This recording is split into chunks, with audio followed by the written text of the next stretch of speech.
Hey, folks, good morning, good morning, good Monday morning. The Kansas City Chiefs are the Super Bowl champions. Congratulations, Andy Reid, the head coach of the Chiefs. He attempted that at the Philadelphia Eagles, never could quite make it happen, but yesterday,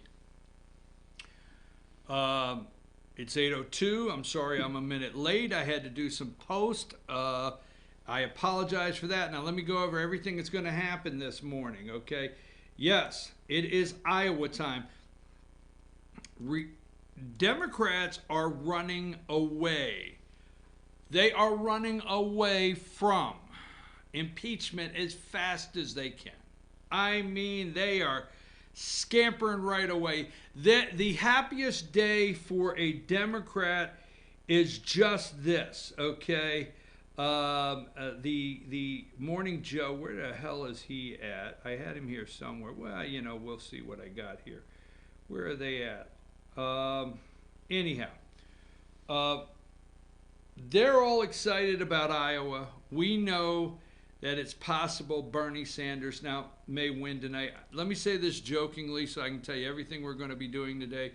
Give me number 34. Trump and Bloomberg trade insults on Super Bowl Sunday, okay? Now, here's the way I look at it. You could call me short. You could call me fat. Just don't call me short and fat. Don't do it together. That would offend me. I've been saying, that short little fat guy over there. Sorry, I'm just saying, okay? So, anyhow, Bloomberg is negotiating getting a box to stand on in Friday night's debate. He bought his way in. It is so funny that they've changed the rules. They've relaxed the rules. You remember back when Beto O'Rourke Francis was trying to get on the debate stage? And what about the black candidate, Cory Booker? Poor Cory. I mean, he's in New Jersey. He could have drove to New Hampshire. It's not a far drive. He could have been on the debate stage. They would not adjust it, no way whatsoever. These are the rules. You have to poll this number and you have to get so much money collected out there or you can't be on the debate stage. Well, Michael Bloomberg says, here's what it is, and let's just get it over with, because Bloomberg will not be the candidate. I do not think he will be the Democrat nominee for president.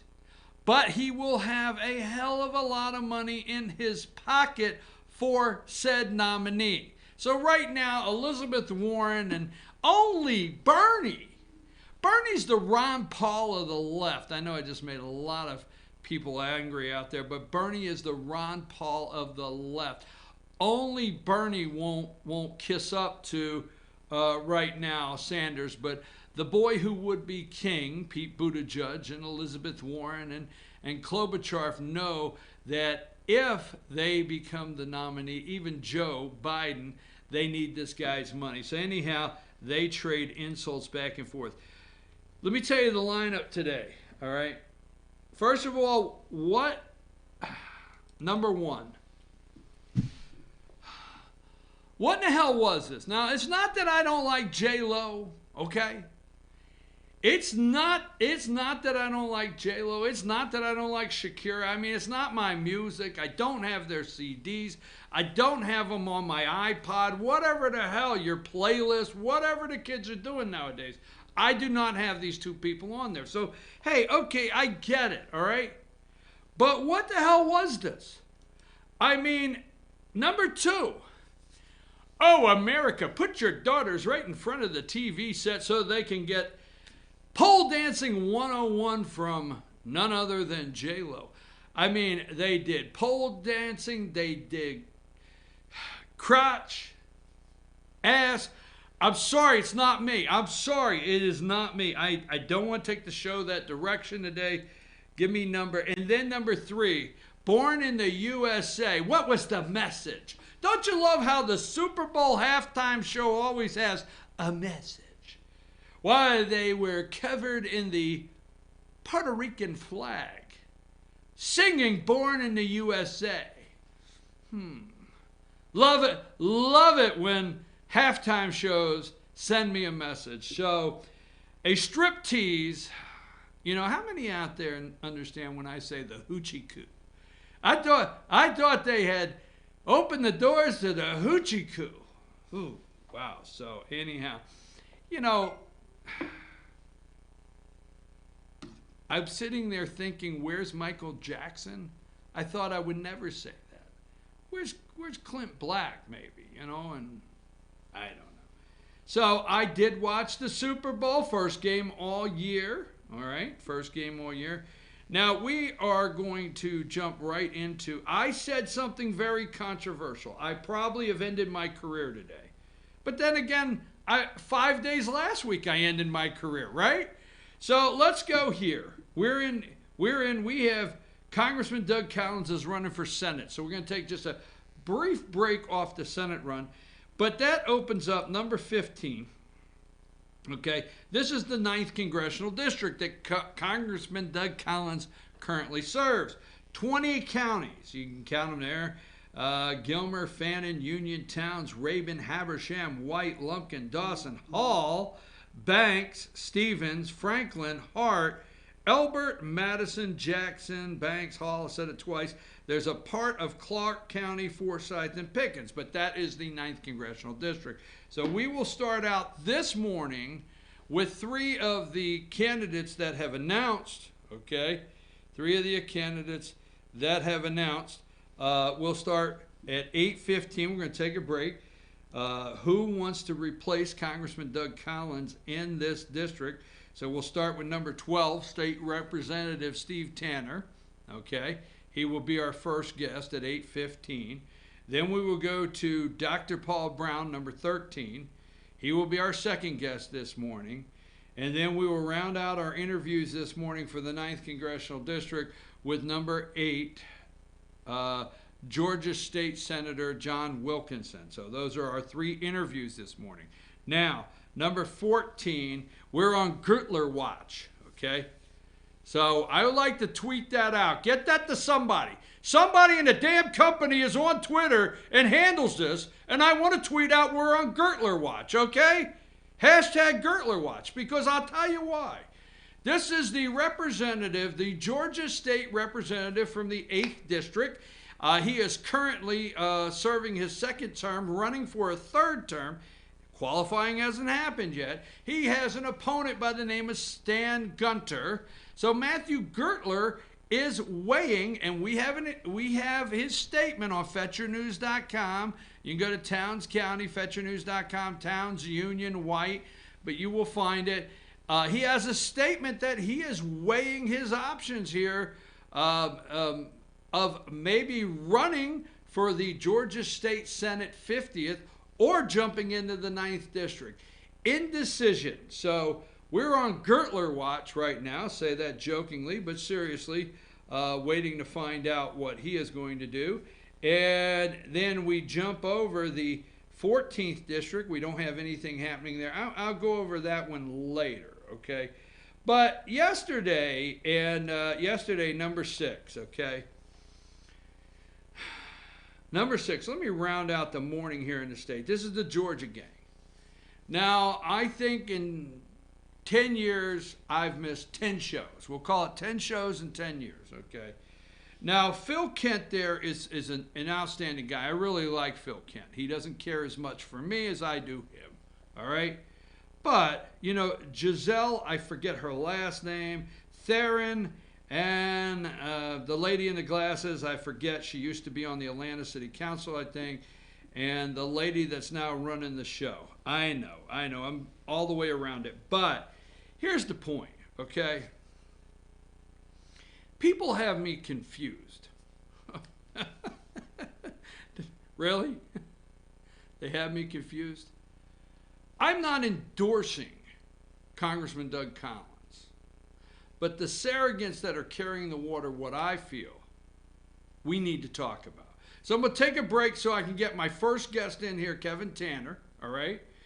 And then at 9 o'clock, we're going to come back and we're going to talk about House Bill 757 after we clear the way with these guests we have this morning for the 9th Congressional District. Take a break. We'll be right back with our first guest in the morning.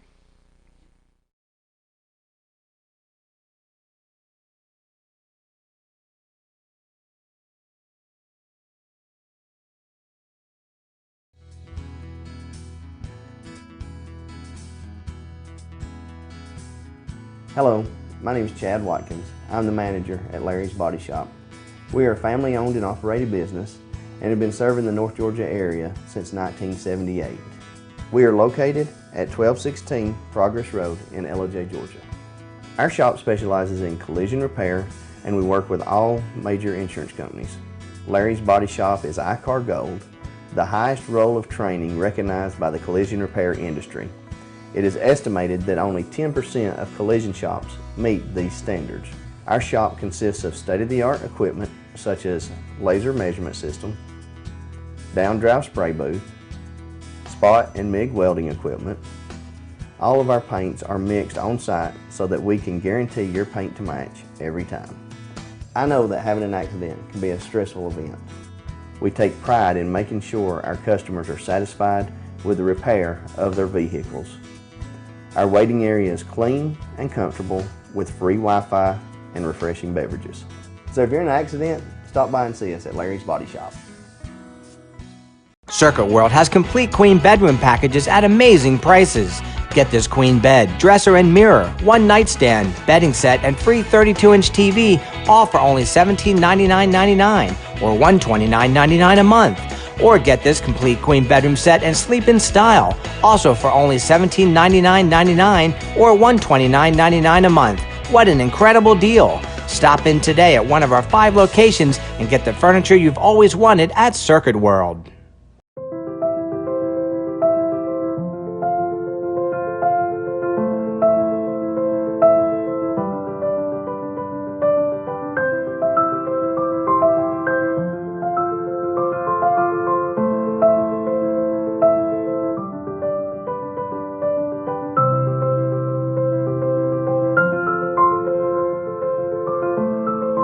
North Georgia Diamond is your source for diamonds in North Georgia. Ace is your healthful place for paint and home goods, tools, outdoor living, and lawn equipment. But did you know Ace Hardware of Blue Ridge is a little bit more? We have hunting rifles and accessories for your next hunting trip. We have Amish furniture imported directly from Ohio.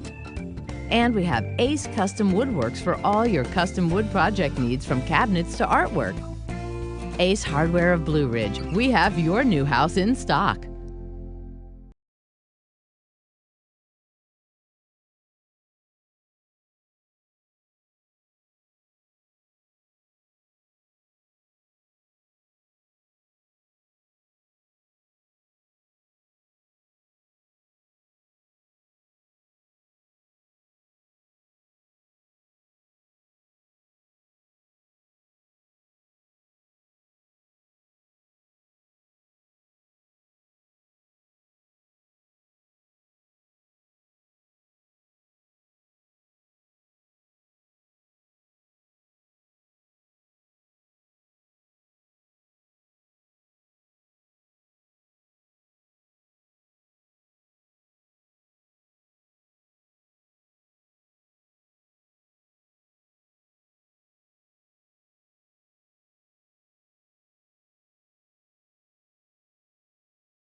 Okay, we're back. I'm your host, BKP. Good morning from the office. We're North Georgia's only live online morning show. And before we bring in our first guest, we'll just bring you up to the Georgia 9th Congressional District. Congressman Doug Collins has made an announcement. He will be seeking the Senate seat, and that opens up the 9th Congressional District, and we already have candidates that are campaigning and have made an announcement. Our first guest this morning is the Georgia 9th State Representative, Kevin Tanner. Representative Tanner, how are you this morning? I'm doing very well. I hope you are. So on this beautiful morning. Yeah, I tell you what, thank you for being with us. Now, on this interview here, what I'd like to do, because we've got a lot of time between now and the next 4 months. But what I'd like to do on this interview is just get from you, why have you made this decision to run for Congress, and how long have you been thinking this? Now, obviously, we did not know several months ago, but give the viewers out there a little insight in your decision making process to make this announcement to run. Well, I appreciate that question. And to really understand that, I think it's important to understand that I have felt a strong drawing to serving my community since I was 18. Volunteer fireman, then law enforcement career and county management career, and now almost 8 years in the state house. But this was definitely not something that I was planning on doing now. And when the opportunity presented itself, my initial reaction was that I probably would not run.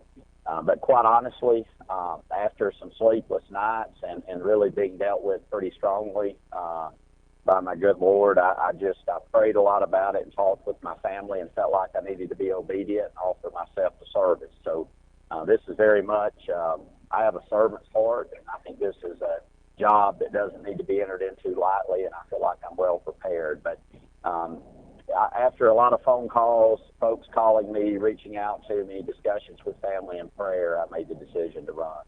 All right, let me go into this. Yes, you were sworn into the state representative office there January 14th in 2013. You have an extensive background outside of public service. Well, I'm not going to say outside of public service, because you do have a background in law enforcement. Can you talk about that just a minute? Yeah, I spent around 20 years in law enforcement, 11 of those years running a law enforcement agency as chief deputy. Back in the mid-'90s, I worked up in your area doing a lot of undercover drug work and narcotics work in 8 counties across North Georgia. Got to know a lot of your folks who are now your sheriffs across your region that worked with me back then when they were working for agencies.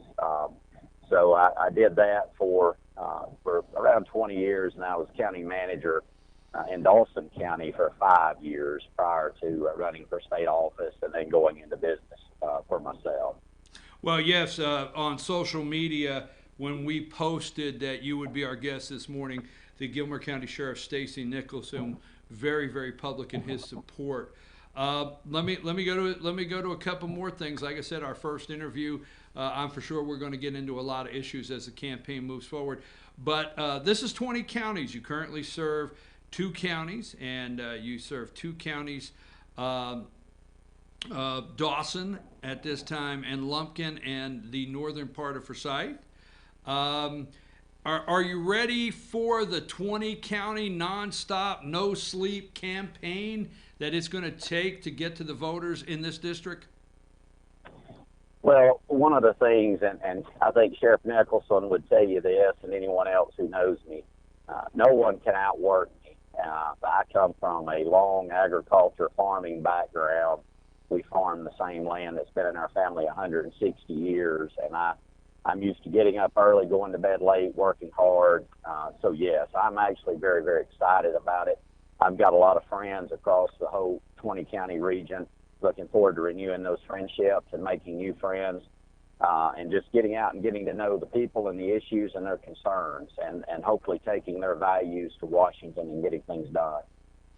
Well, you know, okay, so currently, I think one of the questions, and I've been pondering this myself because I'm, obviously you know me well enough that I'm going to cover this district, our company will. And, throughout the past years, Congressman Doug Collins has been a regular on this show, and our goal has always been, Representative Tanner, is to keep the district connected to the congressman. But we also know that in the last year or so, that the 9th Congressional District has become a very popular national district, known nationally, and big shoes to fill. That's what we'll say with Congressman Doug Collins. So, how do you think you can convey your message to the people of the 9th District? Are you going to want to go to Washington to defend the president? Do you feel you can be effective and step right in and keep this ball rolling that Congressman Collins now has going in D.C. for this district? I mean, can you go all the way around that and talk about that a little bit? Yeah, and I think that's a very good question, and I actually think that's why I'm the right guy for the job, quite frankly. I come from a background of kicking indoors and many times not knowing what's on the other side to protect the values we have in our local communities. And I think it's time that we kick a few doors in Washington. And President Trump needs support in Congress.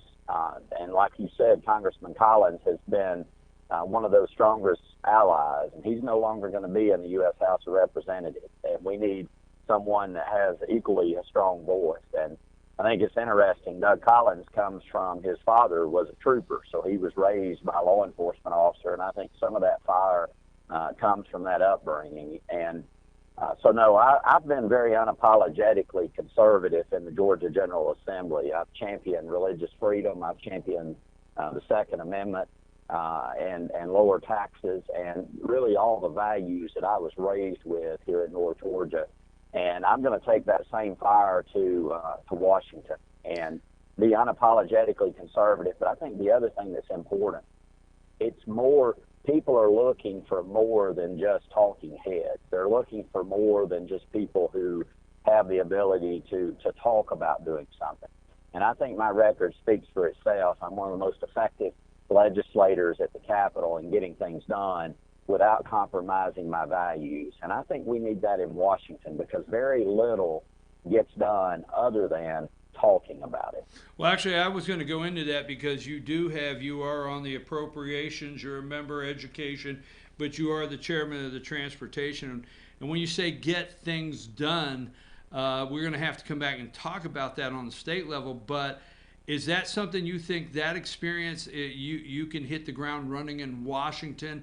And two, I think the voters in the 9th are going to say, can you promise and prove that you're not going to get sucked up by the swamp and stay on the side that maybe the voters send you and want to keep you on? Well, one of the things to answer that question, I don't think you have to look any further than how I've behaved in the Georgia House. I have not spent a single night in Atlanta since I've been elected. I come home every night. You're not going to find, I'm not sure you'll find another legislator who lives the distance away from the Capitol in Atlanta that I do that drives back and forth every single day. I don't have a legislator tag on my vehicle. I don't go out to the dinners and other things at night. I go home. I have businesses that I need to support. I have a family. So I go home and I go back to the values that made me who I am every day. So getting caught up in the swamp is not something I've done in Atlanta, and it's definitely not something I would do in Washington. But the first part of your question is, yes, one of the things that I have become very, very frustrated with at the state level is the overreach of the federal government into the state's business. So much of what the federal government is doing should be protected under the 10th Amendment of the U.S. Constitution as a job for the state. And so many of the reforms that we're trying to bring at the state level, we're running into roadblocks because of a federal regulation and the federal bureaucracy. And it's one of the reasons I'm looking forward to getting to Washington, because I want to kick some of those doors in and break down some of those barriers and give those rights back to where they belong, which is the state and ultimately to the citizens. Got 4 quick minutes, and due to the fact that you are state representative, Kevin Tanner, there's some things going on in Washington. Can you give us, I know it's pretty short, can you give us a little minute and a half of what's going on with the budget, with appropriations, and what we might see come out of it? There's some campaign promises the governor has made where the teachers are concerned.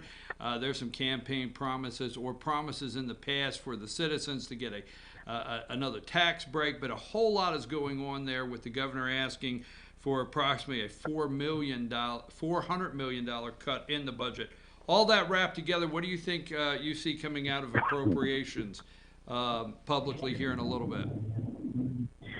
Well, I think it's important to note that the governor recommends a budget, but it's up to the Georgia House of Representatives to write that budget. I support the decrease in income tax. I think letting the citizens keep their money, they know how to use that a lot better than the government. So I'm looking forward to championing that second decrease in the state income tax.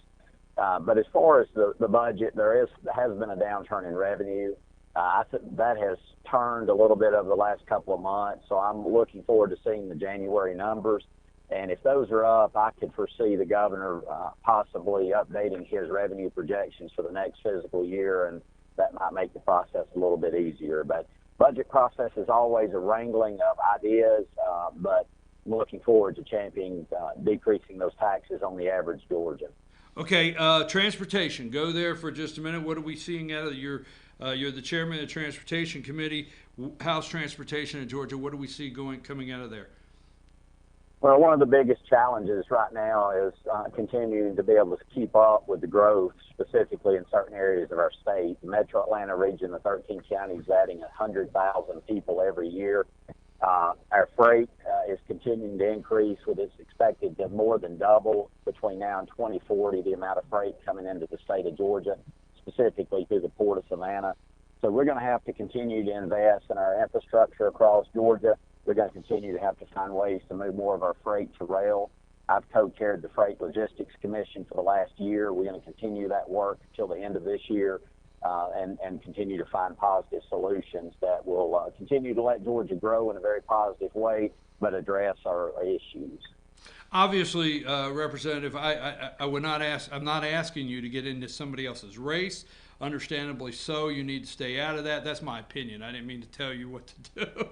But no. Very hot bill last week that is getting a lot of airtime across Georgia is HB 757 would end jungle primaries. What say you in a quick minute here? Well, that bill was recommitted to committee from rules, which I serve on, so it's going back. So we haven't really got to the point where we're debating that bill openly on the floor. It has been in committee. I know there's a lot of different opinions, and I think a lot of misinformation about the legislation. I'm always for giving citizens the opportunity to make the decision on who should be elected to office, and I think that allowing the Republicans to vote who their candidate is and allowing the Democrats to vote is not a bad thing.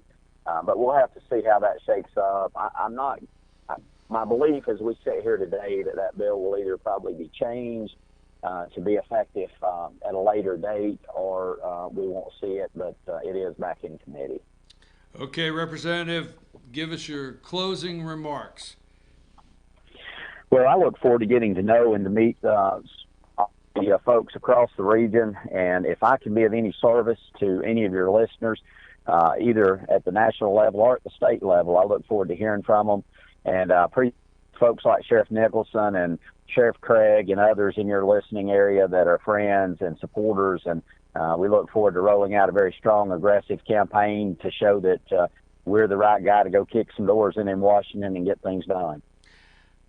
Thank you very much, Representative Tanner. We appreciate you coming on the show, and we'll have you back several times before Election Day. So I know it's a busy day at the Capitol. We wish you well. Thank you so much for having me. Have a great day. All right, folks. Again, Kevin Tanner, 9th State Representative Kevin Tanner, our first guest this morning. He is running to replace Congressman Doug Collins in the 9th Congressional District. I'm going to take a break, and when we come back, it will be time to talk to Dr. Paul Brown, former 10th Congressional District, former Congressman from the 10th Congressional District. We'll be right back with Dr. Paul Brown.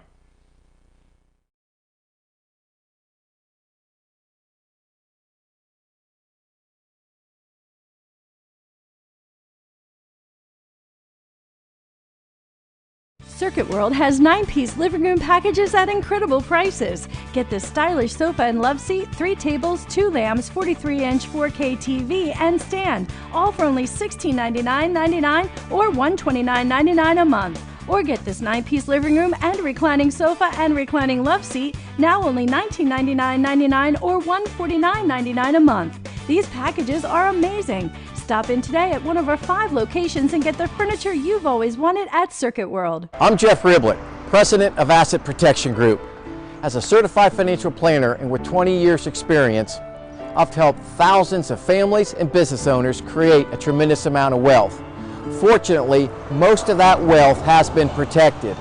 Don't allow an unforeseen life event, such as a nursing home stay or the next market meltdown, destroy your family's wealth. Be smart.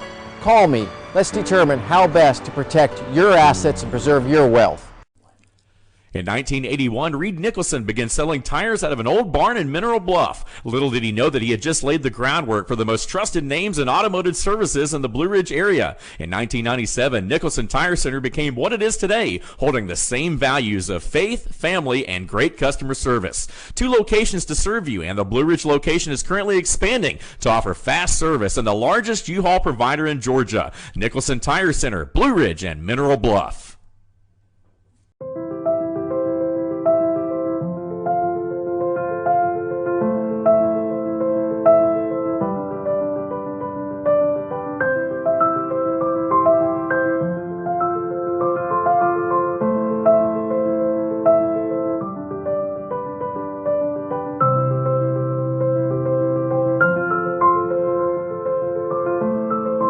North Georgia Diamond is your source for diamonds in North Georgia.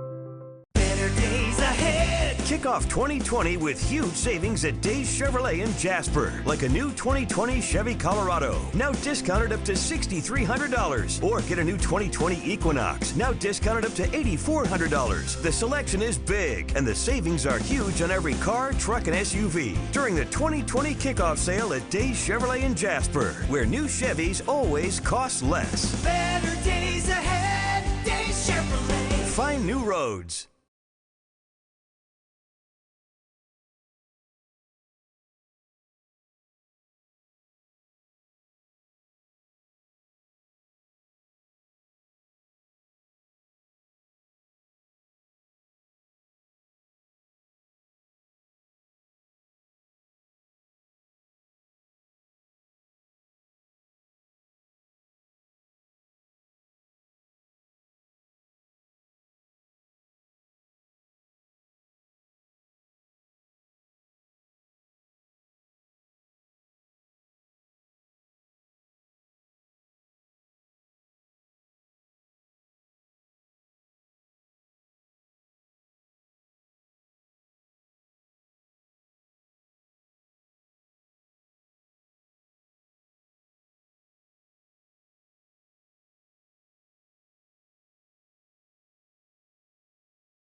All right, folks, we're back, and before we get to our next guest, I'm your host, BKP. Good morning from the office, North Georgia's only live online morning show. And this morning, we're focusing on the 9th Congressional District. As we told you earlier, if you're just joining us, as Congressman Doug Collins, the current representative in the Georgia 9th District, has chosen to run for Senate. So we are starting this morning with the announced candidates. We have 3 interviews set up this morning, and that's our focus, the Georgia 9th. And joining me now, former Congressman from the 10th District, Dr. Paul Brown. How are you this morning, sir? I'm outstanding. Thanks for having me, Ryan. You know, the first interview, I just finished up with one candidate, and the first interviews this morning is just basically saying hello, why are you running, and where you're concerned, giving you an opportunity to answer some of the questions that may be out there. You served the 10th district from 2007 to 2014, which in 2015, which in 2014 you chose to run for Senate, where Zaxby Chambliss retired, and that's when you left Congress. Since that Senate run, you did run, and just so our viewers know, you did run, I think it was 4 years ago, for the 9th Congressional District. Why are you a candidate today, Dr. Brown? Why are you seeking this office? Brian, your listeners need to know the government is just totally out of control. I'm outraged and disgusted with what's going on in Washington, D.C., and it's got to stop. I have a proven track record, a proven history of fighting out of control spending. The spending is totally out of control. Republicans and Democrats alike are spending money that they don't have, creating a debt that is totally unsustainable. We've just got to stop it, Brian, and I fought that when I was in Washington. I never voted for a continuing resolution. I never voted for an omnibus bill. I introduced the strongest balanced budget amendment to the Constitution that's been introduced in Congress thus far. In fact, I never voted to raise the debt ceiling. I introduced a bill to lower the debt ceiling. We've got to lower it and start dealing with this debt. It's just absolutely untenable. It's unsustainable, the level of spending that's going on today, and it just must stop. Our grandchildren are going to pay the price of this outrageous, out-of-control government and out-of-control spending. Well, let me ask you a question, because, and as you do know all too well, Dr. Brown, your other opponents have not run in congressional races, federal races, and you have held a congressional office. So some of these questions apply because you ran in the 9th District 4 years ago, and I'm not going to say, quote, that was your message 4 years ago, but why did your message not resonate with the voters 4 years ago in the 9th District, and why do you think this time it may resonate with them? Well, it resonated with a good number of those people, and the district voters obviously liked Doug Collins at the time, and Doug has decided to run for the U.S. Senate. He's done absolutely a phenomenal job supporting President Trump as the ranking member of the House Judiciary Committee. I give Doug Credos congratulations for the great job that he did there. But he's decided to run for the Senate. The 9th Congressional District, Northeast Georgia, is the most conservative district in the state of Georgia. In fact, the 3rd most conservative Republican district in the whole U.S. country. So I fit the 9th Congressional District. They fit me. I'm the candidate who has a proven, tested track record. None of the other candidates that get in this race will have that record. And so the people of the 9th Congressional District are going to elect me to go back and fight for them, fight to try to put Congress back in the constraints of the U.S. Constitution, try to put this country back on the right course. Let's get rid of Common Core. I introduced a bill to get rid of the Department of Education. That's the only way that we're going to put education back the way it's supposed to be, where teachers can teach. Let's pay our teachers more. Those types of things, I have that proven record. They don't. The people of the 9th Congressional District, once they see the difference between me and the other candidates, will overwhelmingly elect me to Congress. Okay, let me say this, and because we'll get past this. Actually, I want to give you a chance to answer some of the things that I know the viewers are wanting to know, and I know you're going to. I know you and I both know the kind of questions you're going to get when you get on the campaign trail.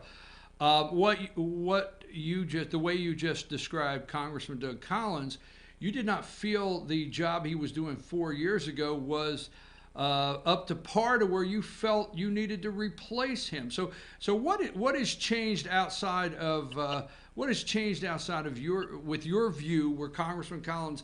Because I think that's going to be a strong in this run. A lot of people are going to be looking, who am I going to pick, whether it's fair or not, to replace Congressman Doug Collins and maybe go do the same kind of job. So what is different now where Congressman Collins is concerned that 4 years ago you wanted to unseat him in this district? Well, President Trump is the big thing. Doug Collins has been an ardent supporter of President Trump. I have been on the Trump train since 2016. Doug Collins has done a phenomenal job. All you have to do is look at what's been going on for the last 2 months and look at the stellar performance that Doug Collins has made. I just give him great appreciation and congratulations for the job he's done. I wish him well in what he's decided to do. But it's a new day. It's time to look at who is going to be representing the people of the 9th Congressional District. I fit the district better than any other candidate possibly can. I have that proven, tested track record. The people of the 9th Congressional District are concerned about issues that I've been concerned with all along when I represented them. In fact, this district was over half of it today was in my old district before they reapportioned it. I understand that. I understand what you're saying there.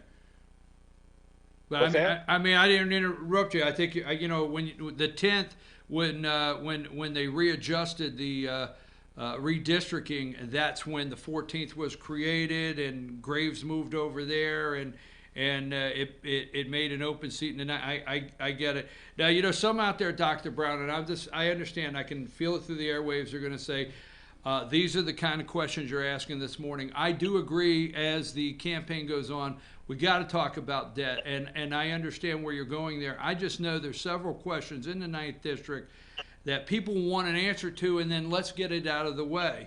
And you know what I'm saying? Huh? You've never been shy about asking questions, Brian. So no. I mean, let's get it out of the way, because because the bottom line is let me ask you this: where do you live? Now, the reason I say that, the AJC reports you live in Towns County. The last time you ran, now for the viewers out there, federal election laws, you do not have to live in the district. Just like Marjorie Greene lives in the 6th, she's running in the 14th. That's not my place, but you, I think last time lived in, or you said you lived in Habersham. Now the AJC says you live in Towns. I had somebody say the other day your homestead exemption is in Coney County. Where do you live, Dr. Brown?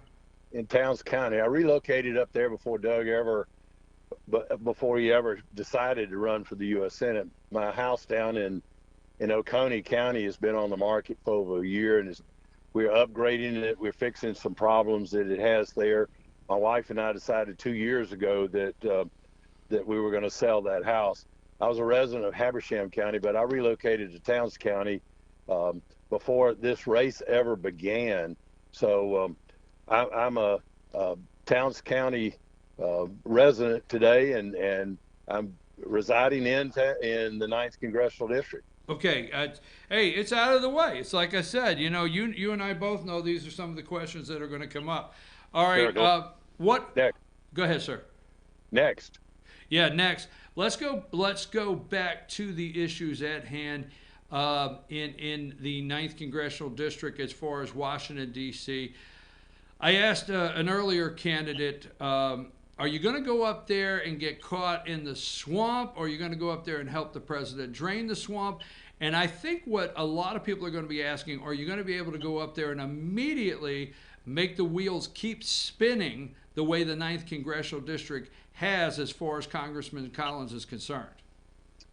Absolutely. I'm the only candidate that can continue to do that. I served 4 terms in the U.S. House. I'll maintain that seniority, so I'll be high up in the committees that I'll be assigned to when I get there.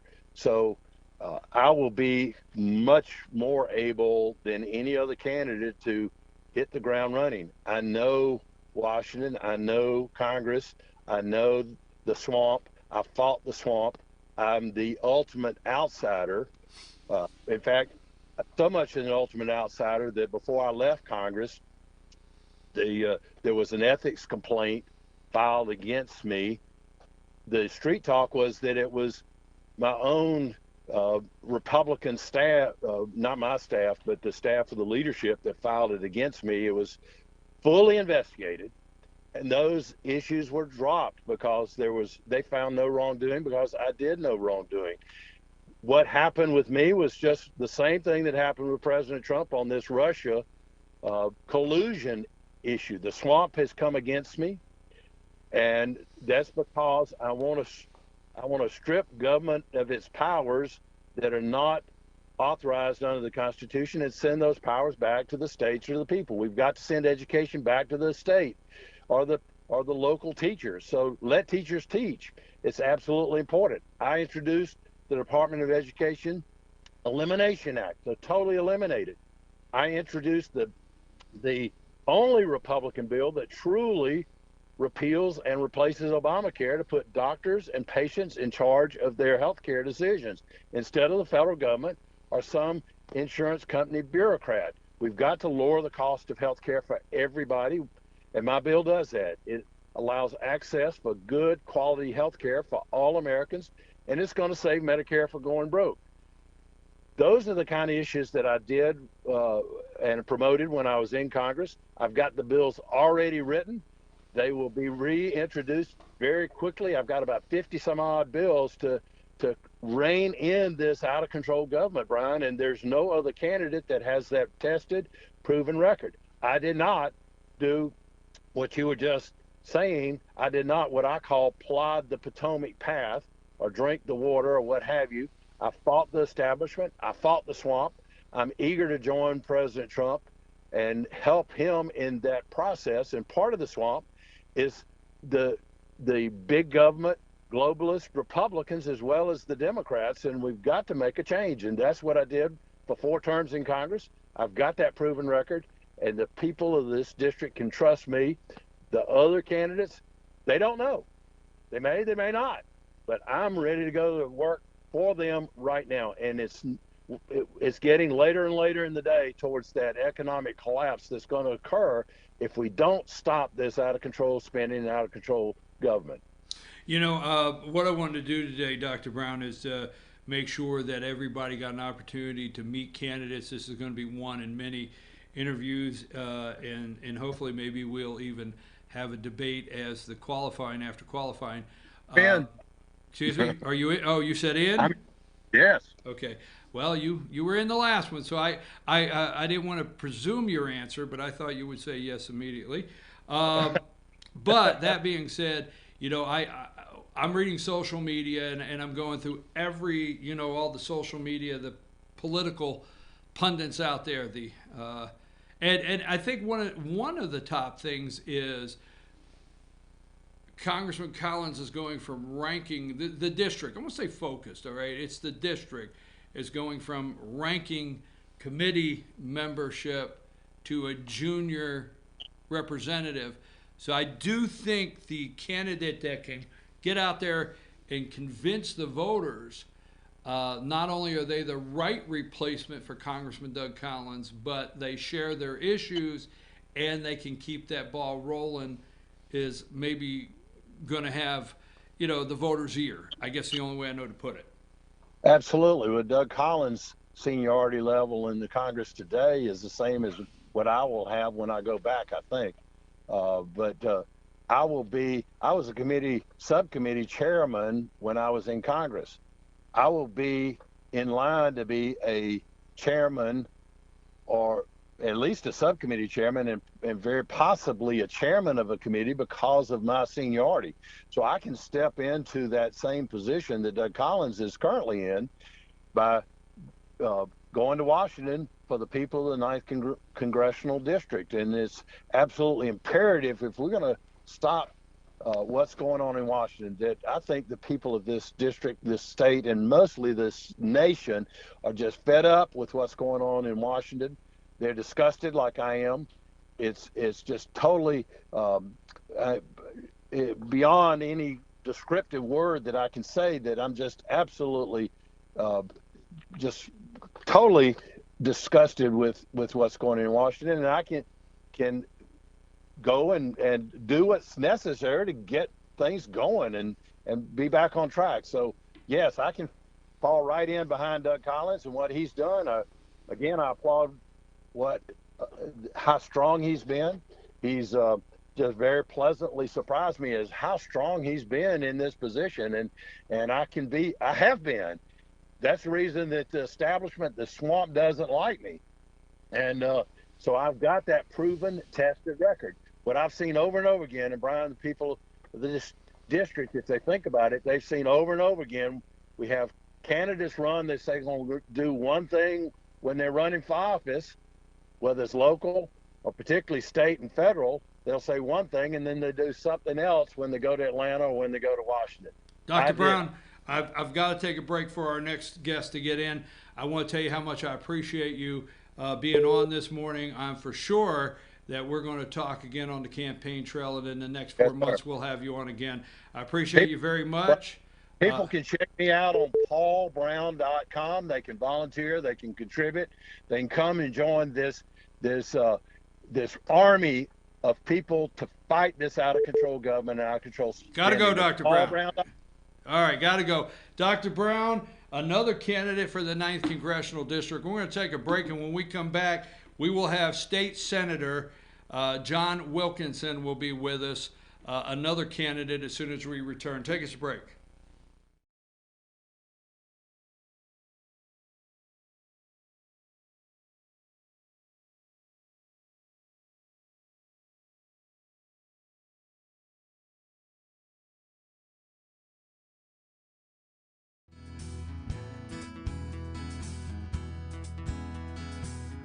Hello, my name is Chad Watkins. I'm the manager at Larry's Body Shop. We are a family-owned and operated business and have been serving the North Georgia area since 1978. We are located at 1216 Progress Road in Ellijay, Georgia. Our shop specializes in collision repair, and we work with all major insurance companies. Larry's Body Shop is ICAR Gold, the highest role of training recognized by the collision repair industry. It is estimated that only 10% of collision shops meet these standards. Our shop consists of state-of-the-art equipment such as laser measurement system, down-drive spray booth, spot and MIG welding equipment. All of our paints are mixed on-site so that we can guarantee your paint to match every time. I know that having an accident can be a stressful event. We take pride in making sure our customers are satisfied with the repair of their vehicles. Our waiting area is clean and comfortable with free Wi-Fi and refreshing beverages. So if you're in an accident, stop by and see us at Larry's Body Shop. Circuit World has complete queen bedroom packages at amazing prices. Get this queen bed, dresser and mirror, one nightstand, bedding set, and free 32-inch TV, all for only $1799.99 or $129.99 a month. Or get this complete queen bedroom set and sleep in style, also for only $1799.99 or $129.99 a month. What an incredible deal! Stop in today at one of our 5 locations and get the furniture you've always wanted at Circuit World.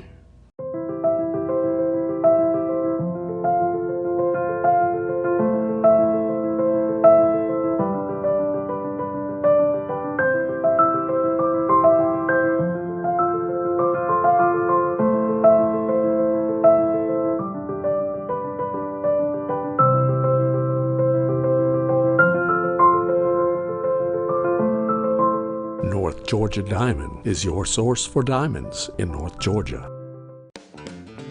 Ace is your healthful place for paint and home goods, tools, outdoor living, and lawn equipment. But did you know Ace Hardware of Blue Ridge is a little bit more? We have hunting rifles and accessories for your next hunting trip. We have Amish furniture imported directly from Ohio. And we have Ace Custom Woodworks for all your custom wood project needs, from cabinets to artwork. Ace Hardware of Blue Ridge. We have your new house in stock.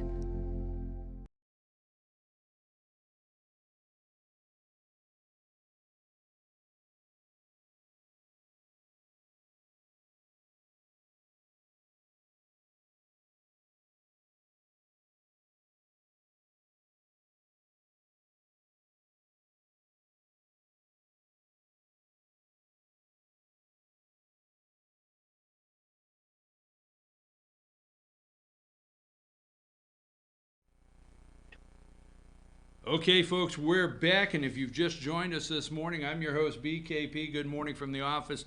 North Georgia's only live online morning show. We are focusing on the 9th Congressional District. Congressman Doug Collins, the current representative in that district, has, as many know, has decided to run for Senate. So we have several candidates that have stepped up and said they would like to be your next congressman in the 9th District, and this begins our series, Georgia 9th. Joining me now is Senator John Wilkinson from the 50th District here in Georgia, State Senator John Wilkinson. Senator, glad to have you on the show this morning. Good morning, Brian. I've got, I've been holding my first question because I've really been wanting to ask this question for several days. And don't get nervous, but my first question for you is, we were, all of us anticipated that Congressman Collins would run for the Senate. We didn't know for sure. So we were all waiting for that announcement. And he went on Fox and Friends and announced last Wednesday morning, and my email is up on the computer here, and I'm just going to use 7 a.m. So if he announced at 7 a.m., you sent me an email at 7:05 and said, I'm a candidate. You not undecisive here. How long have you been planning this run, or hopefully ready to get in? Explain why you were, to me, the first candidate out there to announce. I would like to say this, Brian. I think if you're going to make this big a commitment, that you need to talk with your family, that you need to pray about it, and you really need to put a lot of thought into it. When we're going through the process with the appointment of a new United States Senator, Congressman Collins made no secret of his interest in seeking the United States Senate seat. So we looked and talked at that time. Of course, there was no collusion with Congressman Collins. We did not talk to him or ask him specifically, but we just felt like if he did make that decision, that we needed to be ready to go, and we needed to either be all in or we needed to be out. So we're all in. We had talked about it, prayed about it. It was not a snap decision by any means, but I hope I can be that same kind of congressman when I'm elected, that we'll be on top of things and that we'll be ready to go, and I feel like we are. Well, I understand what you're saying. I don't think any of us really had insider information, but I think we all felt the same way you did, that it was a matter of time, and we just felt he would announce. So you were ready to go, and you had made the decision early on that if Congressman Collins ran for the Senate, you wanted to be the next congressman for the 9th District. Now, let me ask you a question. You were sworn in 2011. You've been serving the Georgia Senate District 50 since then.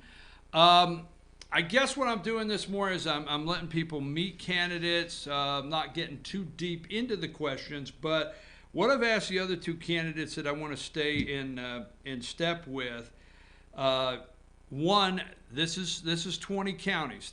I think there's 3 partial and 17 full counties.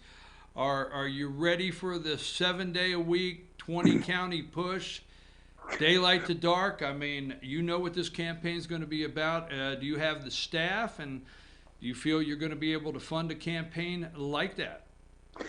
Brian, we're in the process of putting things together. I feel very confident. I feel really good. Everybody kind of brings their unique background to whatever position that they come into. When people ask me about, and they say 20 counties in North Georgia, a lot of counties, and there are a lot of counties, but for 26 years I worked on the state agriculture education staff, and I had statewide responsibilities. I thought last week when I was getting ready to get in this, I remember one morning that I had breakfast with a group of FFA members in LJ, and then I had dinner that evening with a group of FFA members in Thomas County at Thomasville. So I averaged 40,000 miles a year traveling around the state. I averaged 40,000 miles a year for 26 years. I visited every school system in the state, most of them more than one time. You know, Georgia's the biggest state east of the Mississippi River, and 20 counties are a lot of counties, but when you compare it to some of my responsibilities in the past, and I do think that amount of travel, and of course I started my teaching career in Forsyth County. Both my children were born when I was teaching in Forsyth County, so I just feel really good about this district. Okay, you are the chairman on the Senate side of the Agricultural and Consumer Affairs Committee. But let me move to Washington, D.C., okay? Congressman Collins is the ranking member, and this is what I have read social media all weekend long, okay? From daylight to dark, and those out there that know me know that's what I do. One of the biggest things is a concern that we have a ranking, the 9th Congressional District, we have the ranking member of the House Judiciary Committee, a staunch supporter of the President of the United States, and we're going to be going to a junior congressman from the 9th. There's concern that we will send somebody in the 9th District of Georgia that can keep that wheel turning, that Congressman Doug Collins, the voters feel have done a good job there. What say you? How do you feel you can go up to Washington, D.C. and be effective on day one? Well, I think the background that I have, first of all, I'd like to say that Congressman Collins is a friend of mine. We worked closely together during the 8 years that I served in the state Senate, and I would agree with your assessment. As an attorney, he's done a great job with his responsibilities. Everybody brings their own skill set to the table. Agriculture is the biggest, agriculture and agribusiness is the biggest business in the 9th Congressional District. It's the biggest business in the state of Georgia. It's a leading export from our port of Savannah. So agriculture is very important to our state also. When we have disasters with our farmers, doing things to the people that are working hard every day and getting up at 5 a.m., 4 a.m., working 18 hours a day, producing our food, we need to support those people. So we all have our own background. I think I have a good background. I've been to Washington many times. I know when President Trump was running during his first election, he appointed from every state a committee to advise him on agriculture and rural America. I was fortunate to be one of the 3 people from Georgia selected the first time the president ran. He's updated that list this month, and I continue to serve as an advisor on that committee, so I'm real proud of that. I want to continue the good work that Congressman Collins has done, but I think I bring some things to the table that are very important to the constituents in the 9th Congressional District. Well, let me ask you this. Washington, D.C., as we know it, the swamp, okay? So another thing in the next 4 months, convincing the voters of the 9th that their next congressman will not go up there and get caught into the swamp. I've always quoted Congressman Doug Collins the first time he came back from Washington, D.C., and on a Saturday morning I was at the Gilmer Republican Party meeting, and I wanted to go over and hear the congressman's report of his first month in Washington, D.C., and I'll never forget, I think I'll quote it, the sweetest smell is Delta jet fuel headed south. So so obviously the swamp. How do you plan to convince the voters that you're going to go up there and you're going to stay committed to the 9th District, not fall into the swamp and get stuck there?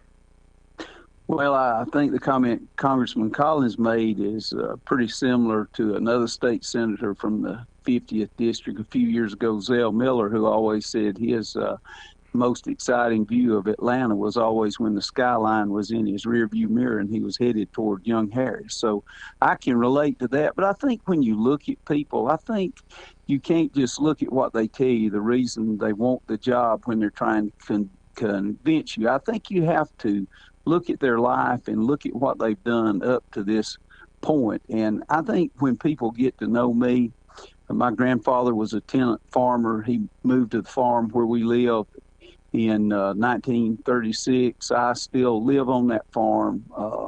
I graduated from the public schools of Stevens County. I received a degree in agriculture from the University of Georgia. I've been married for 40 years. I have 2 children. I have 5 grandchildren. By the way, I'd like to give a shout out to my oldest granddaughter, who has a mutual friend of yours, Brock Tankersley, but she's having her 13th birthday today. So we've got another teenager in our family. But for 50 years, I've been a member of Tates Creek Baptist Church, and I've been there most weeks, Sunday morning, Sunday night, Wednesday night. I was there yesterday. I taught Sunday school. I'm a deacon there. I go to church with my family. When I go to D.C., the most important thing to me, much more important than power or a title or those kind of things, is working to make things better for my children so that they'll have a better world than we have today, and to make sure that our best days really are in front of us. Now, a couple of things I'll tell you about my style that I've tried to do when I've been in the state Senate. You know, yesterday when I was driving down the road, I saw a church sign that said, "Never miss a chance to shut up." And I do think that there is a lot in that. I think sometimes politicians, we get to telling people we think we have the answers. We've been to Atlanta and been to D.C. But I do think 2 of my better attributes are the fact I really believe that I'm a good listener, and I really believe that I have the ability to work with people. And I think that's why I've been able to do the things that I have up to this point. I think the most critical thing I can do, and what people tell me, is just don't change, and I can assure you I don't plan to. Well, I want to say this. I mean, I have an appreciation for you bringing up agriculture and other things, because there are other things in the 9th District that's important to the people that live here in their daily lives than just impeachment. And I'm not making light of that. So I think, you know, there's also a side that whoever becomes the next representative, it's important that we know as voters that that representative will stay connected to the district and not get so far out that they forget we're here on the other issues. We have, and we don't have time this morning, but we've had internet issues. We've had Corps of Engineer. I mean, I don't want to misrepresent them, but I think you understand what I'm saying. Well, I've dealt with all those issues. I deal with those issues as a consumer. I live at the foot of Currahee Mountain in Stevens County. I live in a very rural area on a farm. I face those same challenges, and I've worked to try to make things better, and I can assure you I plan to continue that fight. Let me ask you a couple of questions concerning the State House down there. We are in legislative session, and I do understand until it's sent over from the House, you know, commenting on some things may not be, you may be waiting for it. But let's go with the appropriations, the budget. Now, I've talked to representatives down at the Capitol. We have a teacher pay increase that the governor wants to continue with, another $2,000. We have the citizens, several years ago, were told we may get another tax break, cut our taxes. Then we have the governor wants to cut the budget $400 million. There's several things in that total circle. How do you feel as far as the budget that will end up on the governor's desk, Senator? Well, I think we've got a long way to go and a lot of work. And just as you mentioned, it's still in the House. Now, I do serve on the Appropriations Committee in the Senate, so I'm familiar with the budget. I do chair the Agriculture and Natural Resources Subcommittee, and I also serve on the Education Subcommittee. And I'm sure you know that about half our budget goes to education, and the majority of that money is teacher salaries. Of course, providing an adequate education is one of the things that our state constitution charges us with. This is what I believe. I believe that we can afford the tax cut. I would vote for the tax cut. I believe that we could pass the tax cut and still give our teachers that raise. You know, there's just a lot of efficiencies. We've got new technology. We can do things faster and we can do things quicker. There's a lot of new ways that we can do things. Now, we can't just continue to do everything like we've done in the past and expect to be able to cut our budget very much. But I do think that there are some ways with technology and the things that we have available to us. And I'm not for laying off state employees. I've been a state employee before. They are a hard-working group.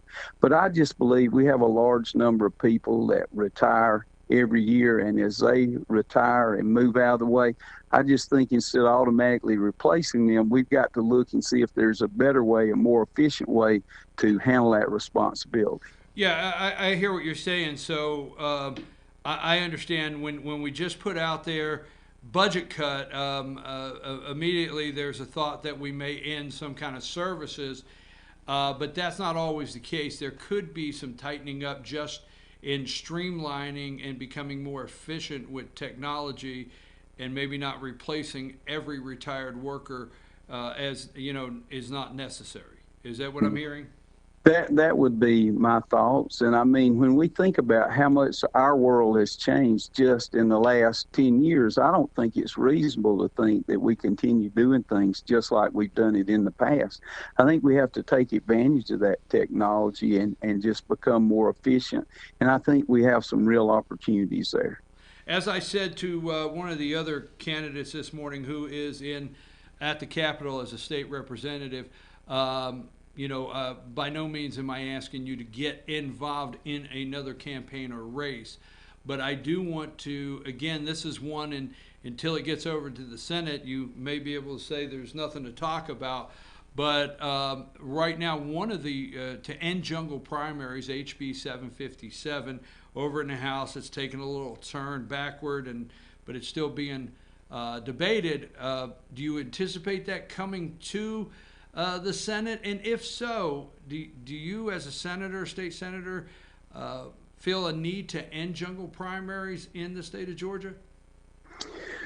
Well, as you alluded to, I can't predict what the House is going to do, but I think people deserve to know how I feel about that.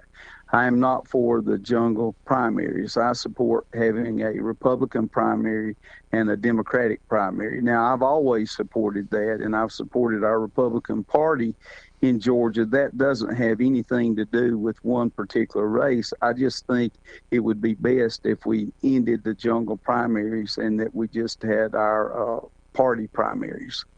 Well, I like the way you put that. Now, we do have to run, and I don't want to push you to add any more to that, but when you said you always supported it, because media accounts, and we won't go into the corporate media in Atlanta right now, but media accounts like to push it out as it's something that just happened, and it's something that is focused on this race, but that's not accurate. There's been a lot of talk and look at and a bill out there for quite some time about ending jungle primaries in Georgia. Has it not been?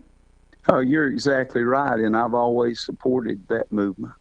And look at this. I mean, now, you got me, I'm saying this jokingly, you got me started. You're a state senator. Look at the seat down there for former candidate for governor, Hunter Hill, right? Mm-hmm. Yep. Was that not a jungle primary that turned that to Democrat? It certainly was, and this discussion came up at that time. So just as you mentioned, I do think it would be unfair if people think this is all centered on just one race, because it is not. This has been a concern for ever since I've been at the Capitol. In fact, I was elected in a jungle primary the first time I was elected. Special election, I'm looking at it now. And then I was elected later in a Republican primary, and we were successful both times, but I'd much prefer the party primary. Okay, so what would you like to say to voters this morning as we close here for next couple seconds here, Senator? Well, I'd just like to say that I appreciate the opportunity that I have to run for this position. I don't think that I'm an important person, but I think this position is very important. I've been in Atlanta for 8 years. I haven't missed a day of work in 8 years. I've had perfect attendance, and I just want them to know if they give me the opportunity to serve, that I will be willing to listen and work with them, and I'll show up for work every day. And I just like to ask for their prayers as we move along in this campaign. Thank you, Senator Wilkinson. I know we'll meet on the campaign trail and we'll have several other interviews to start drilling down into issues. Want to get an opportunity for our viewers to meet you this morning. We appreciate it, and we know you got a busy day at the Capitol. Thank you again. Thank you, Brian. Our guest Bye-bye. this morning, John Wilkinson, state senator from the 50th District. Now, let me just say this before we close and go to our commercial break, but obviously with him running, that race is open. Obviously, with Kevin Tanner running, the 9th State District is open. We're busy here. But when we return, I'm going to drill down into HB 757 that we're talking about, okay? I'm going to drill down into that bill to end jungle primaries, and we're going to talk about the Senate race between Doug Collins and Kelly Loeffler. Stay with us. We'll be back right after these messages.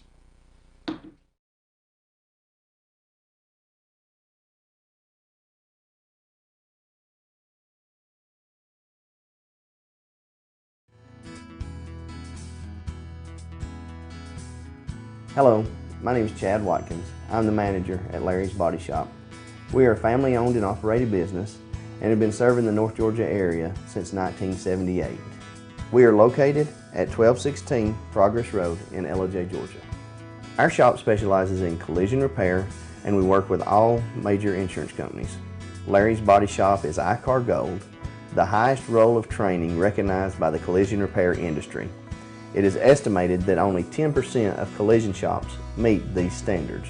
Our shop consists of state-of-the-art equipment such as laser measurement system, down-drive spray booth, spot and MIG welding equipment.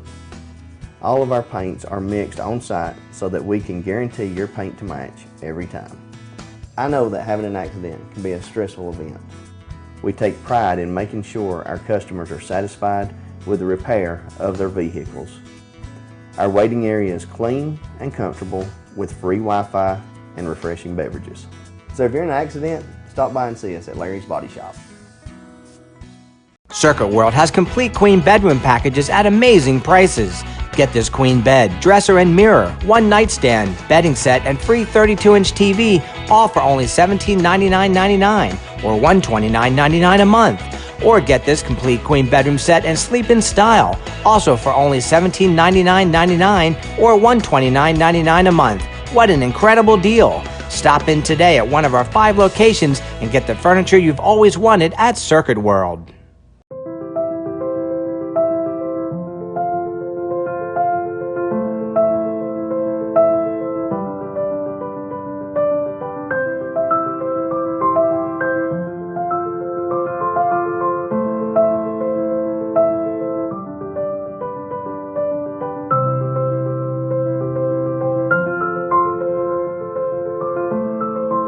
North Georgia Diamond is your source for diamonds in North Georgia. Ace is your healthful place for paint and home goods, tools, outdoor living, and lawn equipment. But did you know Ace Hardware of Blue Ridge is a little bit more? We have hunting rifles and accessories for your next hunting trip. We have Amish furniture imported directly from Ohio. And we have Ace Custom Woodworks for all your custom wood project needs, from cabinets to artwork. Ace Hardware of Blue Ridge. We have your new house in stock.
Circuit World has 9-piece living room packages at incredible prices. Get this stylish sofa and love seat, 3 tables, 2 lamps, 43-inch 4K TV, and stand, all for only $1699.99 or $129.99 a month. Or get this 9-piece living room and reclining sofa and reclining love seat, now only $1999.99 or $149.99 a month.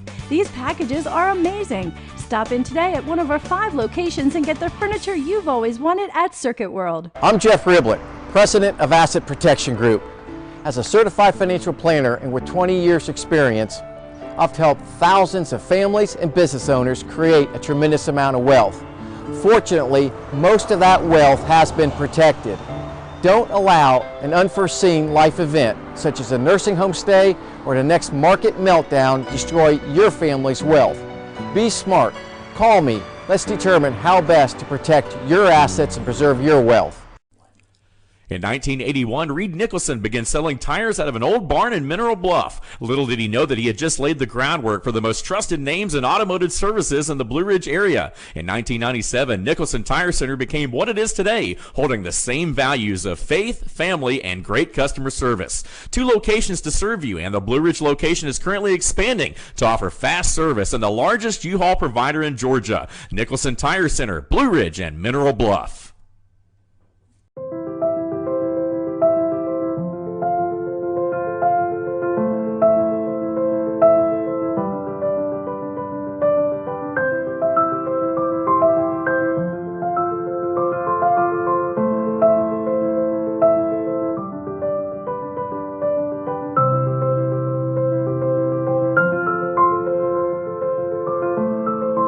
North Georgia Diamond is your source for diamonds in North Georgia. Better days ahead. Kick off 2020 with huge savings at Days Chevrolet in Jasper, like a new 2020 Chevy Colorado, now discounted up to $6,300. Or get a new 2020 Equinox, now discounted up to $8,400. The selection is big, and the savings are huge on every car, truck, and SUV during the 2020 kickoff sale at Days Chevrolet in Jasper, where new Chevys always cost less. Better days ahead, Days Chevrolet. Find new roads.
All right, folks, we're back. I'm your host, BKP. Good morning from the office, North Georgia's only live online morning show.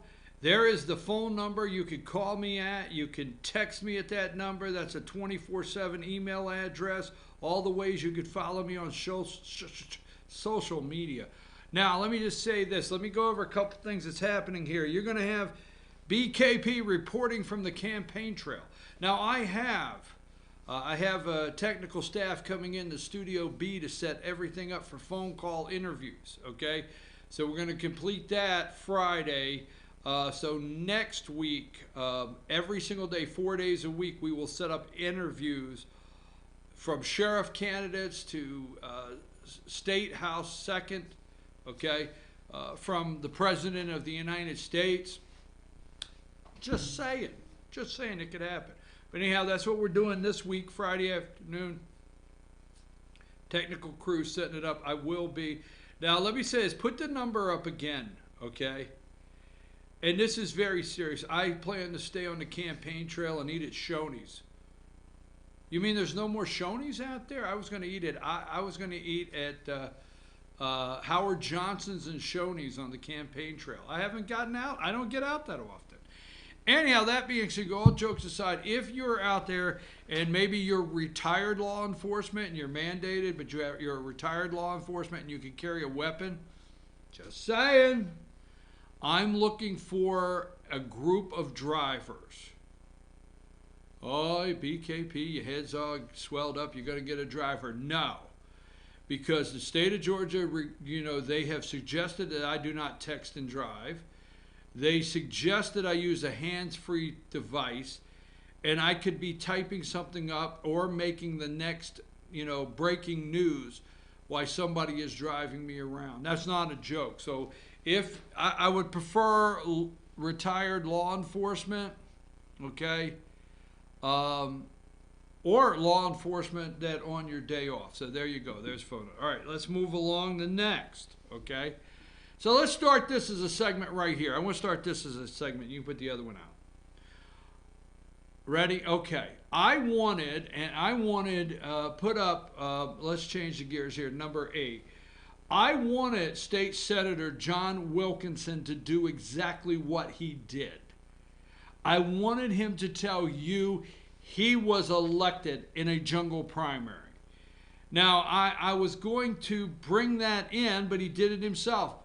And I wanted him to do, when you say set it up, I wanted him to do exactly what he did to let you know that HB 757, that the media and maybe some of the governor's staff or the governor or Kelly Loeffler's surrogates out there, water carry, they got buckets. They say, Kelly Loeffler for Senate, and they're full of water and they're carrying it.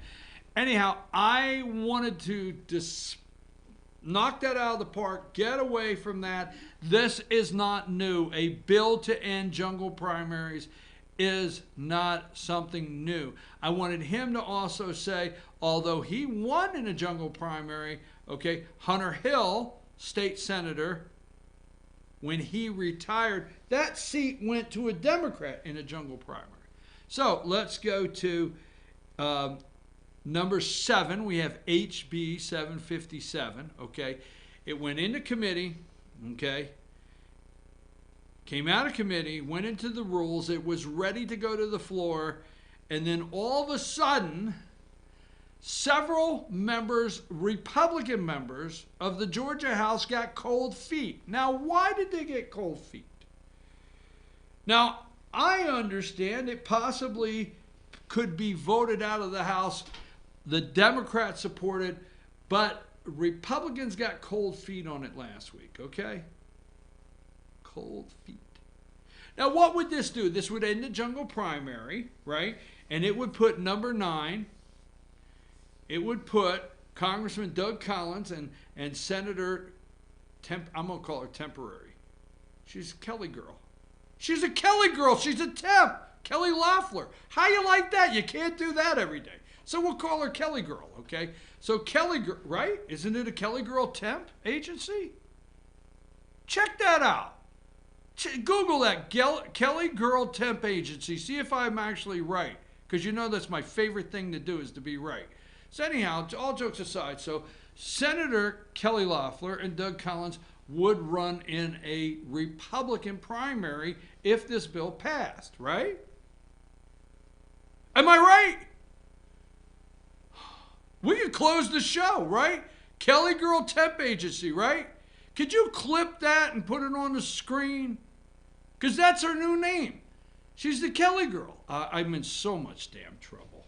Anyhow, so there would be a primary between the two, and the Democrats would have a primary, right?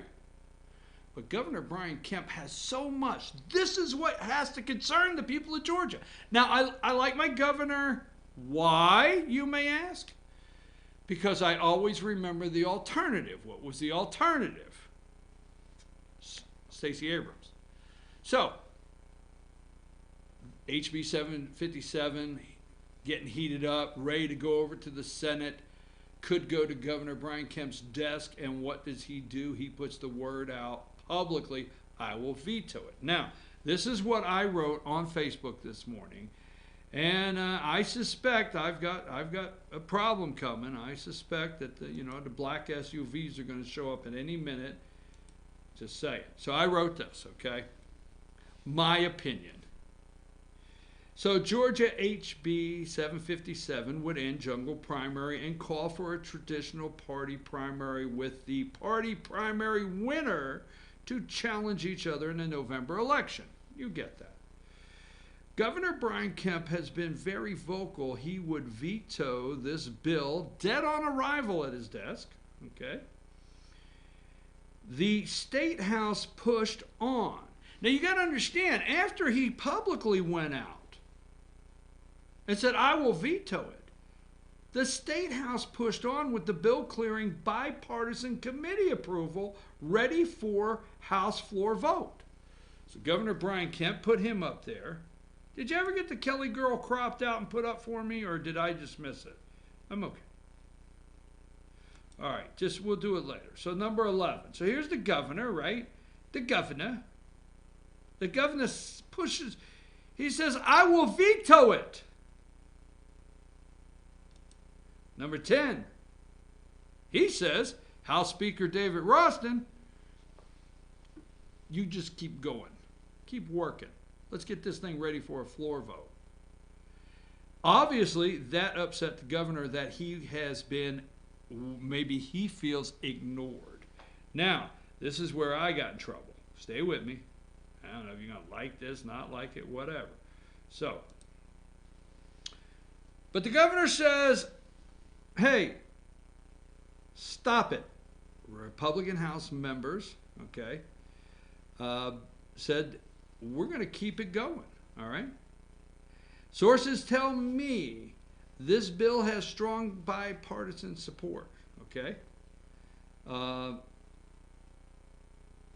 So what happened? Let's talk about that. Put the governor back up. So what happened to this bill? Now, just last week, early in the week, it had bipartisan support. Just last week, even though the governor was saying he would veto the bill, 757, to end jungle primaries, what happened? Because Republicans kept pushing forward. And that's when, I don't know exactly who it was made the phone calls. I don't know if the phone calls were actually made. I don't know who it was that went by Representative's office and said hello. I don't know that it actually happened, but remember, there's a whole lot of bills on the floor for a vote. So here's what I wrote. You see, Republican House members have several of their own bills that would benefit their district that they need to pass and get the governor to sign. There is the devil in the details. See, a lot of these representatives across the state, they need funding in a year that the governor's asking to cut $400 million out of the budget. A lot of these representatives need funding back home. They need the park, they need the bridge, they need money in transportation, excuse me, whatever it may be. They do not need the governor coming out and supporting their opponent. All the above, they need it. That's the devil in the details, okay? maybe Republican House members who support the bill, HB 757, got the message sent, this bill to the governor's desk. Don't you have a bill you want me to sign? You're going to send 757. Don't you have another bill you would like for me to sign? Maybe your opponent needs some campaign cash. Don't you have someone running against you? Back away from House Bill 757. Now, how that happened, I'm not for sure, but I think that's possible. Why has this governor got so much vested? Now, I'm not saying he personally did that, okay? Just say it, okay? Back away from House Bill 757. Now, did that happen? I don't know. Let's call it a gut feeling I have. I wrote this on Facebook. I never said the governor personally. We must question why Governor Brian Kemp has so much vested interest in Kelly Loeffler, the Kelly girl. Notice how the Loeffler surrogates start out. I have known Kelly for a long time. Sorry, we don't, and we are not taking your word for it. Just saying. So, the surrogates. Now, here's where it gets ugly, okay? People are angry at me. I'm going to look at the camera and tell you. Let's go to number 9. All right? I don't give an SH asterisk asterisk. I want it left up to the voters. I will not. Do I know Congressman Doug Collins? That's what I want to get to. Okay? Stay with this. I think I have a powerful point. Do I know Congressman Doug Collins? Yes. Do I feel you know Congressman Doug Collins? Do you feel you know Congressman Doug Collins? Could he have surrogates go out all around the state politically and say, I know Congressman Doug Collins? Yes. I'm not endorsing him, but yes. If you ask me if I know Congressman Doug Collins, I feel good to tell you. Now, this is what bothers me because I don't want to lead you, mislead you, or tell you something that I truly don't know because maybe some money makes it through all the filters and I'm somewhat of a paid surrogate for the Kelly girl. I understand. People are angry at me. But I just going to have to let them be angry, all right?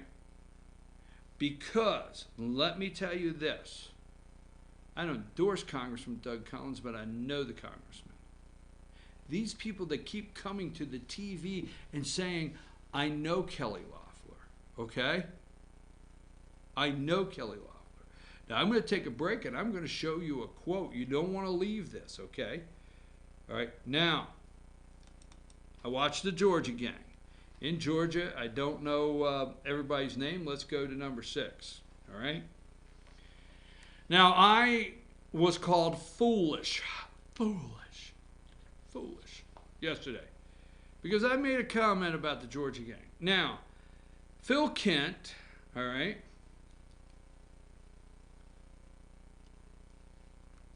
I like Phil Kent. He's not a bad guy. I've been watching him for years. I've had lunch with him over at Pool's Barbecue, you know, and so forth. Giselle, the African-American lady there in the center. Nice lady, okay. And the lady in the glasses and Theron Young. Is that his name? And then the host. I know people are saying, couldn't you got that together if you wanted to do this segment, but whatever. Geary, is that her name? So, the lady in the glasses used to be on the Atlanta City Council, okay? And then Theron Young, he is always being, he is always representing something. But those two were, if you listen to the show, they talked about HB 757 in a positive way and Doug Collins in more of a positive way.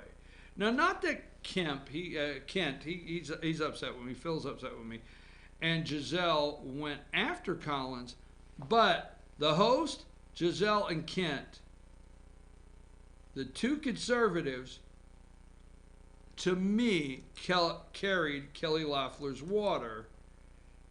And here's number 5, Phil Kent. I like the guy, all right? But the conservatives carried, to me, Kelly Loeffler's water, and the Dems actually had the positive words for Doug Collins. Now, you're going to hear, I was on a radio show, not going to go down that road, Friday. You're going to hear, Friday, I was on a show, and Phil Kent and her surrogates. I've known Kelly for years. I know Kelly. I know Kelly's conservative credentials. That's what they're going to tell you. Listen how they start. I know Kelly. Well, I've known Kelly for years. I know her conservative credentials. I know Kelly supports the president.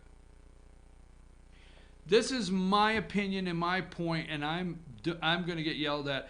Kelly Loeffler's a billionaire. Her husband's a billionaire. The governor is defending her, has vested interest for some reason, and the money people are getting paid to say, I know Kelly Loeffler. Now, this man would get very angry at me if he's not getting a dime, and I said that. I'm just feeling in my gut all of these surrogates, you know, somehow, some way it benefits them to say, I know Kelly Loeffler. Well, you know what? I know Congressman Collins. I don't know Kelly Loeffler, and they are not selling us, the snake oil salesmen, they're not selling us in Georgia that, one, they know Kelly Loeffler, and they know her well enough to try to convince us. Now, we're going to come back. I want to wrap up. I want to take one more. I want to go at this one more time in another way. So we'll take a brief break, not a long one, Destiny, and we'll be right back after these messages. I want to show you something he sent me. Okay? Take a break.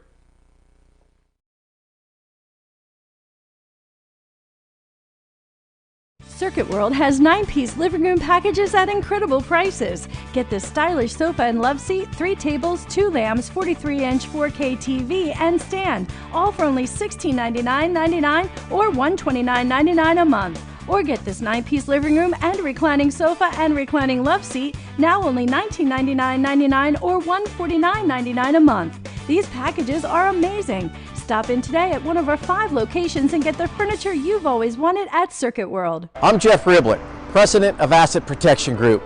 As a certified financial planner and with 20 years experience, I've helped thousands of families and business owners create a tremendous amount of wealth. Fortunately, most of that wealth has been protected. Don't allow an unforeseen life event, such as a nursing home stay or the next market meltdown, destroy your family's wealth. Be smart. Call me. Let's determine how best to protect your assets and preserve your wealth. In 1981, Reed Nicholson began selling tires out of an old barn in Mineral Bluff. Little did he know that he had just laid the groundwork for the most trusted names in automotive services in the Blue Ridge area. In 1997, Nicholson Tire Center became what it is today, holding the same values of faith, family, and great customer service. 2 locations to serve you, and the Blue Ridge location is currently expanding to offer fast service and the largest U-Haul provider in Georgia. Nicholson Tire Center, Blue Ridge, and Mineral Bluff.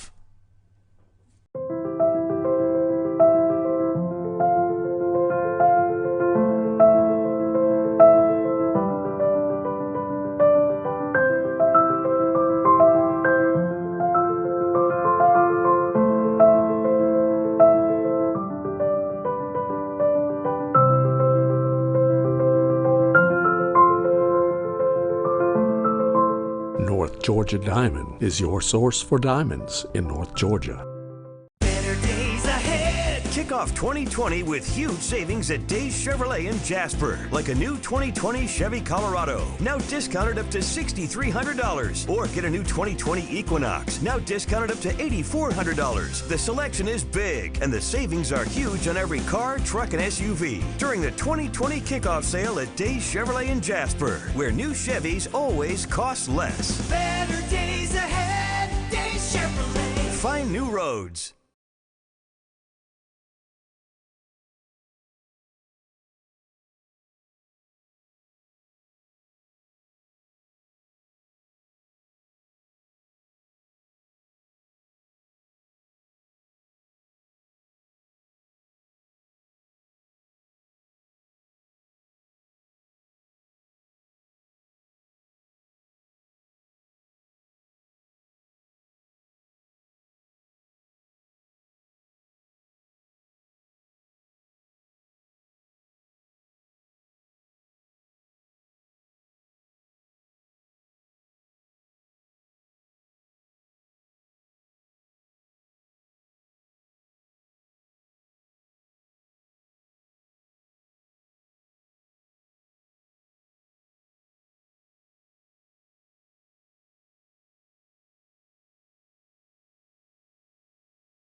Hey folks, we're back. I'm your host, BKP.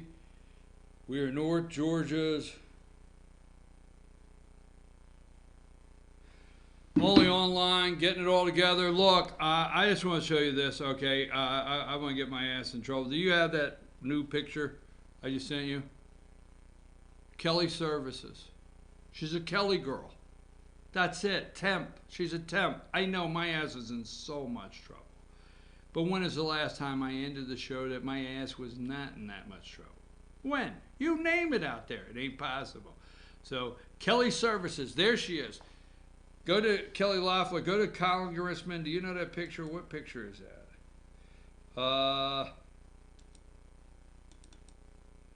So, Senator, I apologize. Number 9. I know you're mad. But Kelly Loeffler, the governor, appointed you to fill a position as senator until the next election. Why he has such vested interest. So you were a number 36. You got hired through a temp agency. Kelly girl. There you go. All right, so here's how I want to end the show. I had a lot more. I looked down, did not realize the time. Don't have the ability to go through everything, but there was 3 commercials. One, Super Bowl commercials suck, okay?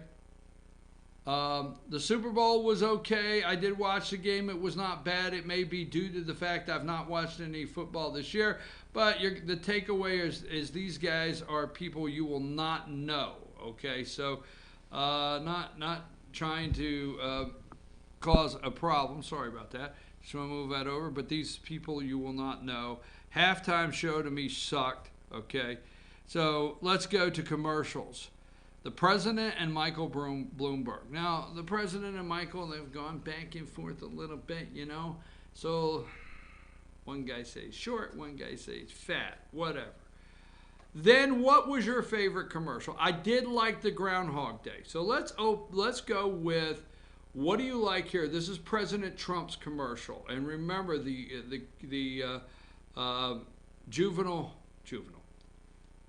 judiciary. Hell, let's just watch the commercial. I can't get it together. Let's go with that. The crime bill.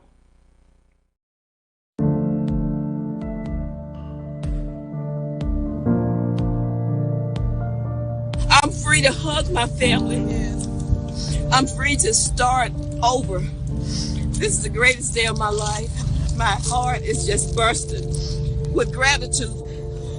I want to thank President Donald John Trump. Woo! Thank you. Thank you. I'm Donald Trump, and I approve this message.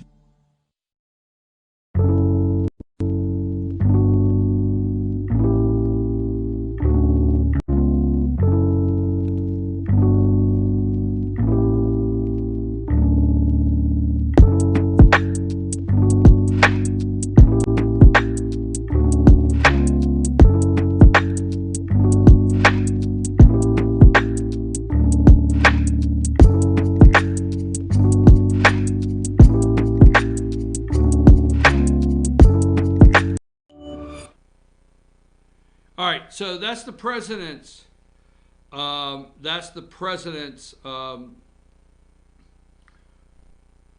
Campaign ad, the crime bill.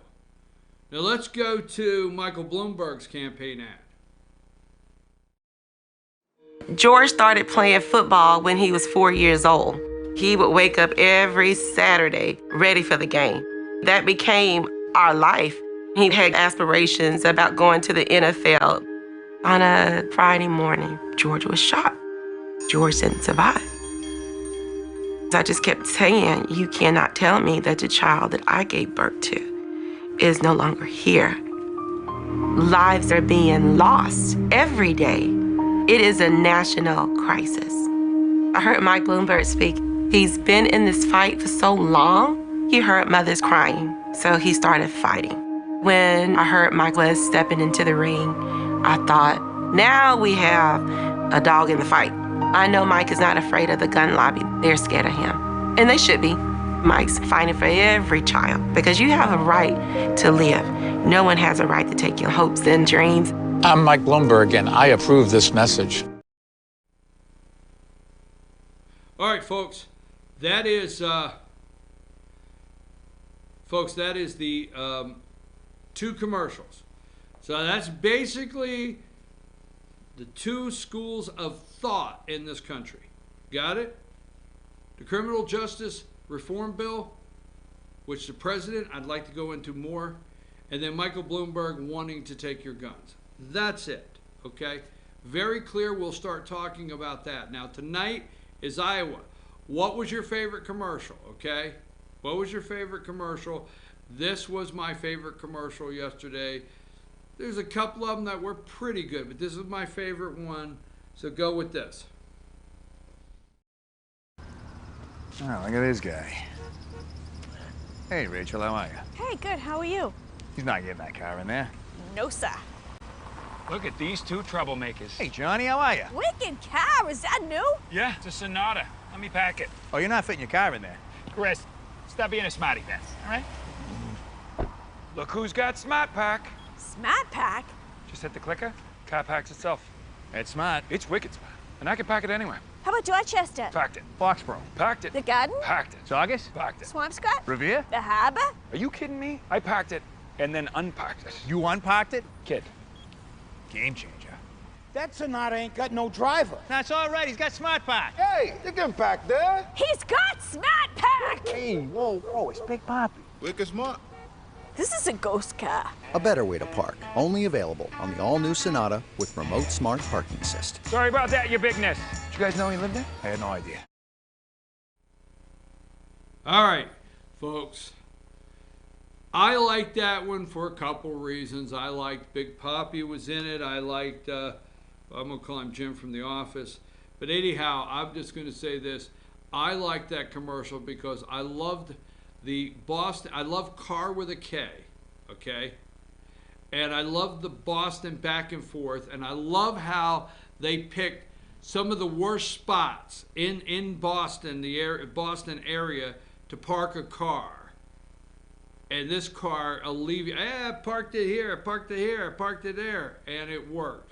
So that was my favorite commercial, just saying. I don't know what yours was. Tonight is Iowa. Let me run through here really quick.